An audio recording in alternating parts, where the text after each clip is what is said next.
Max. This is another Sew With Me tutorial, and my name is Deborah.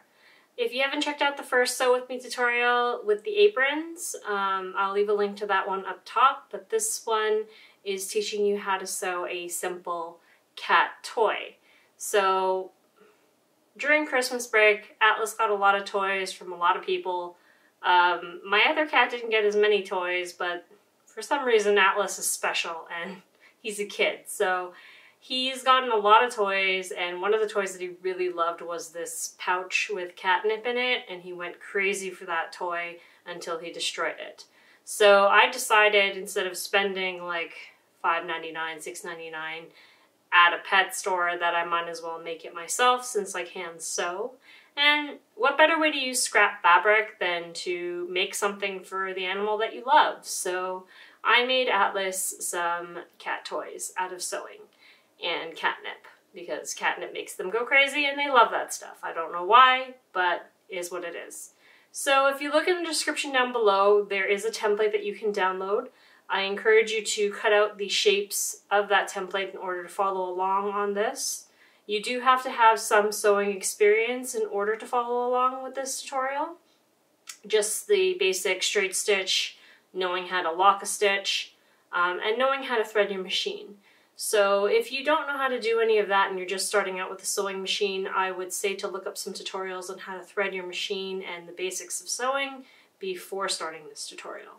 That being said, we are going to learn to make cute little shapes like these ones, these little cat shapes. My cat's actually circling me right now because he wants them. Anyway, these are made from scrap fabric that I was making masks before for the pandemic, and I had a lot of leftover fabric that, you know, what are you gonna do with it? So I made these little toys, little shapes. The only thing I will say about this is if you are starting out sewing, the square would probably be the easiest one to start out with. And the cat-shaped one is also easy to start out with. The other two I found were a little hard to fill with catnip just because of the shape. They were also very hard to have to follow along the lines in sewing. I see you there, standing there looking at my cat's down there, standing there looking at my toys. He wants them. So without further ado, and I don't want to keep him waiting, watch the tutorial, and hopefully by the end of it you will have made a toy for your cat that your cat will love and will probably trash in, like, I don't know, an hour or so, depending on how strong and how many, you know, if they have their claws and whatnot. So yeah, get to watching the tutorial, and yeah, see you later. So for today's project, or the Sew With Me project, we're going to be making catnip pouches, or I'm going to be making catnip pouches for my little Black Panther Atlas. And this is a tutorial where you can follow along, and if you have a cat, these are very simple items to make for your cat. So if you look at the description down below, there is a template that you can use where I have drawn out these particular shapes, the cat, the fish, the star, and the square, for these catnip toys. And there will also be a list of materials that you will need to use, but I'm going to go over the materials briefly right now. So for this project, you're going to need scrap fabric, and anytime you feel like you have scrap fabric and you don't really know what to do with it, this is a great project for that. So you will need scrap fabric that can fit the shapes. You will need a pair of scissors, fabric scissors, a cutting board, drawing chalk, and of course, the most important part, the cat drugs, or rather, the cat weed that makes them go crazy. Alternately, if you don't want, when the cat attacks these pouches and they rip open, the catnip can get everywhere. So I would recommend using a fabric that's a bit thicker than the one I'm using. I ended up putting on an iron-on adhesive at the bottom of the fabric, so you can do that as well, but if you use a thicker material, you don't really need to do that. I'm using more of a, I think, cotton linen mix, and Atlas's claws are very sharp, so I know that he is probably going to rip these open if I don't reinforce it, which I have done with the iron-on fabric. Yeah, so those are the materials that you will be needing. The template is, as I said, below in a link. And I'm going to get to cutting these shapes out, tracing them, and sewing them. Now, I've already pre-cut out my fabric, so you'll just have to grab any fabric and pre-cut it out and make sure that it fits these paper shapes. When you get the template, just download the template, cut these out, and you can use them over and over again if you want to make the toys again. So you're just going to want to trace these onto your fabric, and you need 2 of each shape with that fabric. So make sure that you have enough fabric to do 2 of each shape. So without further ado, I'm going to get started, and you're going to see the process.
So now that we have our shapes cut out here, the square, the cat, the fish, and the star, you're gonna want to put the fabric wrong sides together like this and sew along the edge of the square, pretty much like the diagram. The only thing is you're gonna leave a space to put the catnip in at the bottom. Now, this is the version where the edges of this are going to be raw, meaning I'm not going to have a seamless looking look to it. It's just going to be a very simple, very raw toy where the edges are going to fray and whatnot. If you want a toy that's more clean looking, not as raw on the edges, I'm only doing this because I know my cat's going to destroy it.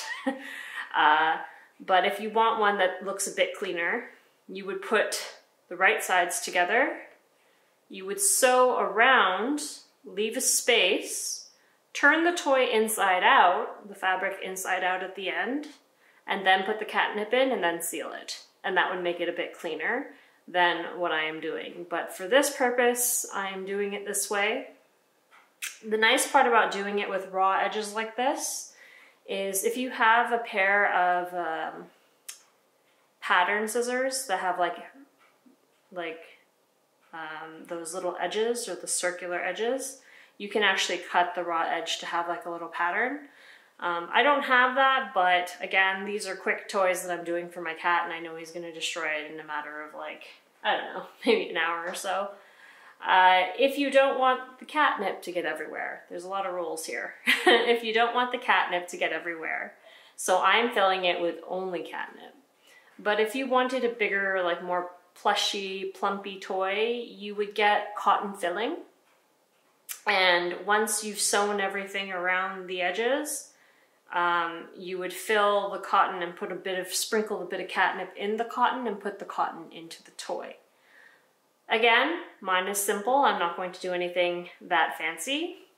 I'm just going to go and sew this and leave an opening at the bottom.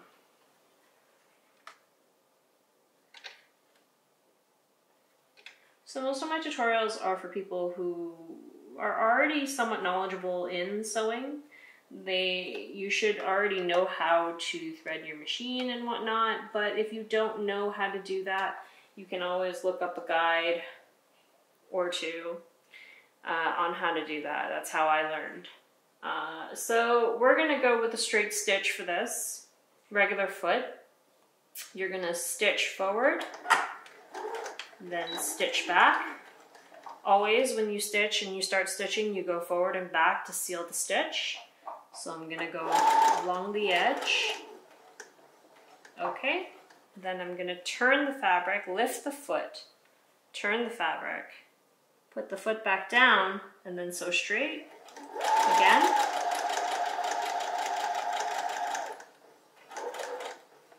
Then as soon as you get close to the edge, you want to do that again where you lift up the foot, turn the fabric, put the foot back down, and then stitch again. This is how you get the angles of the square. Okay, closer. Again, lift the foot, turn the fabric, and sew.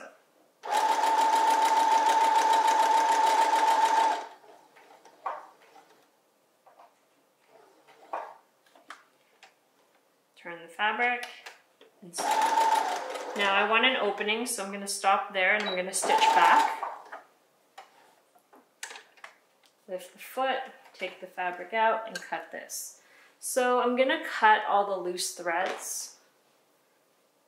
Just clean it up a bit so it's not so, there's not so many loose threads happening at once. Okay. And then too, if you want, you can clean up the edges here where you just cut. Just make sure that you do not cut the stitching that you just did.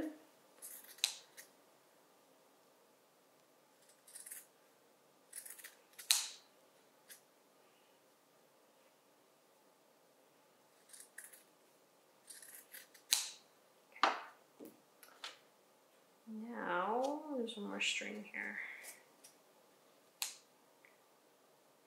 So I'm making a complete mess. And now that we have this, there's an opening right here where we're going to put the catnip in. So you see the opening. And again, because I have iron-on adhesive, it's a bit more difficult to open.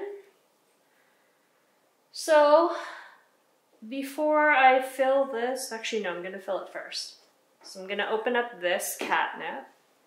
And I have another tool you'll need is a tiny little spoon or something to fill the pouch with. I'm going to open this up. Hopefully I don't drop it.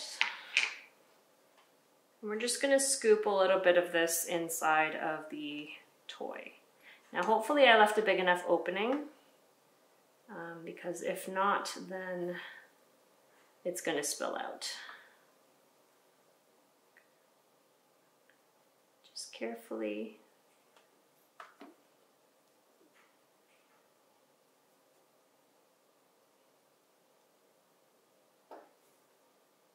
Now if you want, you can leave a bigger opening so you can fill it a bit faster, because right now my opening is a little bit small, so I'm having a bit of a hard time getting all of it in. I have to put it in a bit at a time.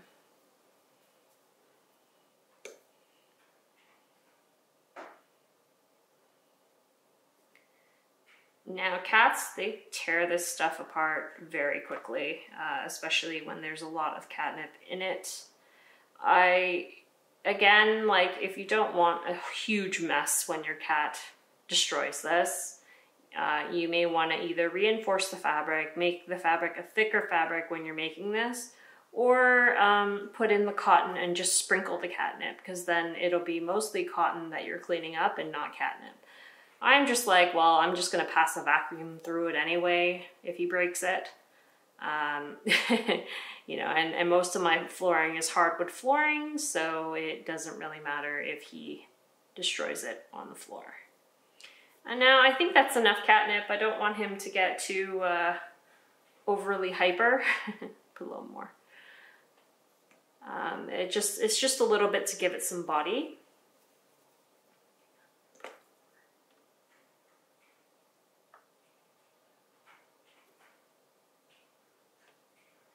Okay. So now, because the hole is still there, we're going to seal the hole by doing a forward stitch and a back stitch over the hole. And I may go around again to reinforce the thread just to make sure that it doesn't break